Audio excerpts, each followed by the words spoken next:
All right, welcome back. Previous tutorial, I went through using the tone curve to create an S curve and a matte film look. One thing you might notice is in doing so, because I didn't adjust anything here in the basic panel, here I open up the tone curve again, created this S curve like that with the blacks pulled up so there's not absolute black, white pulled down for that film or matte look. Then I open up basic, and you'll notice, I don't know about you, but if you look, our subject is blown out after that, right? We lost some detail here in her face. We also had a lot of shadow down here. We might want a little bit more detail. And I also think it's a little overexposed. Look how bright that is, okay? So now that I've applied my tone curve, since I haven't used the basics panel yet, I'm going to go back and I'm going to adjust some things in the basic panel, try to get my image to look better. One, I think the exposure is a little overexposed. So I'm going to bring this down just a little bit, maybe something like that, right? Darken up my image. I'm already starting to see a little more detail. Her face isn't quite as blown out. Then I'm going to come to the highlights, all right? And if I move that to the left, pay attention to her complexion and some of the detail, right? I think that's too much, right? But I'm going to kind of pull that back and get something in that range. It's again, season to taste kind of thing. Then as I create a contrast, I lost a little detail here. I kind of like it, but I might want a little bit more of that detail in the shadows. So I'm going to drag this to the right. If I go all the way to the right, I removed a lot of that contrast I created on the tone curve. So I don't want to go that far. I just want to come in and I want to see a little bit more of that boot, right? So that's the reason why I'm doing that. Here we can kind of go before, after, all right? I can also now come in and adjust the whites and the blacks. But typically, if I've come down in that tone curve like that, I'm just going to focus on exposure, highlights, and shadows because I did allow the whites and blacks on the tone curve itself. We can also adjust clarity, dehaze, vibrance.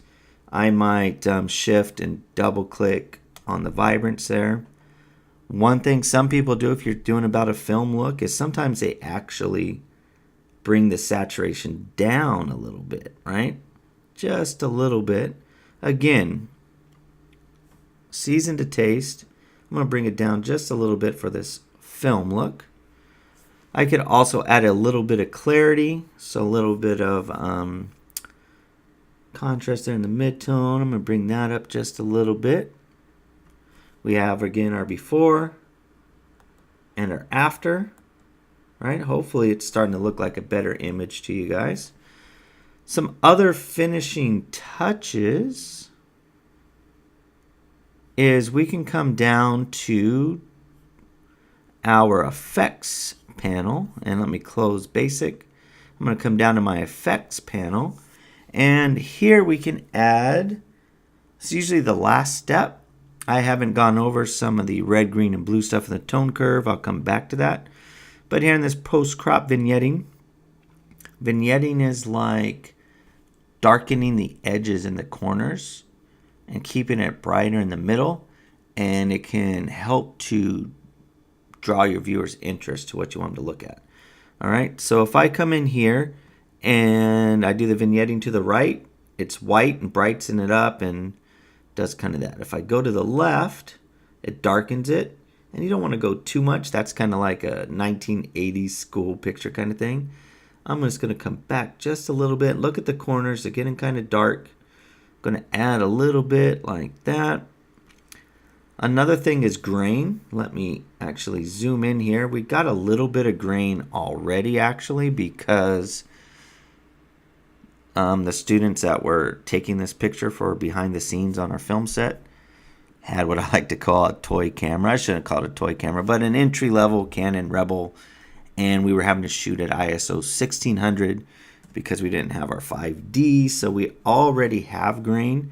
So I probably wouldn't add more, but for kind of a film look or a creative artsy look, some people come down in here and add some grain into the image, right? But like I said, I think there's already enough grain from the low ISO, so I'm going to leave it.